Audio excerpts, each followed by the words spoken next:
ನಿಮಗೂ ಕೂಡ ನಿಮ್ಮ ರಿಟೈರ್ಮೆಂಟ್ ಟೈಮಲ್ಲಿ ಬಂದಿರುವಂತಹ ಹ್ಯೂಜ್ ಅಮೌಂಟ್ನ ಯಾವ ಥರ ಇನ್ವೆಸ್ಟ್ ಮಾಡಬೇಕು ಅಂತ ಹೇಳಿ ಗೊತ್ತಾಗ್ತಾ ಇಲ್ವಾ? ದೆನ್ ಈ ವಿಡಿಯೋ ನಿಮಗೋಸ್ಕರನೇ. ಫಸ್ಟ್ ಆಫ್ ಆಲ್ ಈ ದುಡ್ಡನ್ನ ನೀವು ಜಾಸ್ತಿ ರಿಸ್ಕಲ್ಲಿ ಇಡೋದಕ್ಕಾಗೋದಿಲ್ಲ. ಸೊ ಅದಕ್ಕಂತಾನೆ ಬೇಸಿಕಲಿ ಒಂದು ಟ್ರೆಡಿಷನಲ್ ವೇ ಆಗಿರುವಂಥ FD ಅಂತೂ ಇದ್ದೇ ಇದೆ. ಬಟ್ ಇಲ್ಲಿ ನೀವು ನಿಮ್ಮ ದುಡ್ಡನ್ನ ಒಂದು ಫಿಕ್ಸ್ ಟೆನ್ಯೂರ್ವರೆಗೆ ಇಡಬೇಕಾಗುತ್ತೆ ಆ್ಯಂಡ್ ಮಿಡಲ್ ಏನಾದರೂ ವಿಡ್ರಾ ಮಾಡ್ಕೊಂಡ್ರೆ ಪೆನಾಲ್ಟಿ ಕೂಡ ಕಟ್ಟಬೇಕಾಗುತ್ತೆ. ಸೊ ನಿಮಗೆ ಇದೆಲ್ಲ ಟೆನ್ಷನ್ ಬೇಡ ಅಂತಂದ್ರೆ ಇದಕ್ಕಿಂತ ಒಂದು ಬೆಟರ್ ಆಪ್ಷನ್ ಇದೆ, which is SWP, means systematic withdrawal plan ಅಂತ.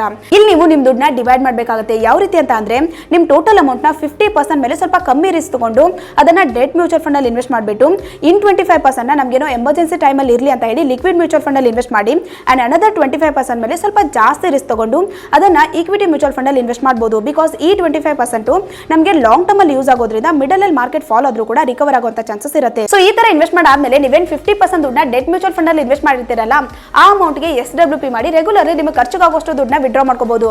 ಸೊ ಈ ತರ ಮಾಡೋದ್ರಿಂದ ಏನಾಗುತ್ತೆ, ನಿಮ್ ದುಡ್ಡು ಮಾರ್ಕೆಟ್ ಅಲ್ಲಿ ಇನ್ವೆಸ್ಟೆಡ್ ಇರೋದ್ರಿಂದ ರೆಗ್ಯುಲರ್ ಆಗಿ SWP ಥ್ರೂ ನಿಮಗೆ ಇನ್ಕಮ್ ಅಂತೂ ಬರ್ತಾನೆ ಇರುತ್ತೆ. ಇನ್ ದ ಸೇಮ್ ಟೈಮ್ ನಿಮ್ ದುಡ್ಡು ಮಾರ್ಕೆಟ್ ಅಲ್ಲಿ ರಿಟರ್ನ್ ಕೂಡ ಜನರೇಟ್ ಮಾಡ್ತಾ ಇರುತ್ತೆ. ಸೊ ಈ ಒಂದು ವಿಡಿಯೋ ನಿಮಗೆ ಇಷ್ಟ ಆದರೆ ಲೈಕ್ ಮಾಡಿ ಅಂಡ್ ಇದೇ ತರ ಸಾಕಷ್ಟು ಇನ್ಫಾರ್ಮೇಟಿವ್ ವಿಡಿಯೋಗೋಸ್ಕರ ನಮ್ಮನ್ನ ಫಾಲೋ ಮಾಡ್ಕೊಳ್ಳಿ.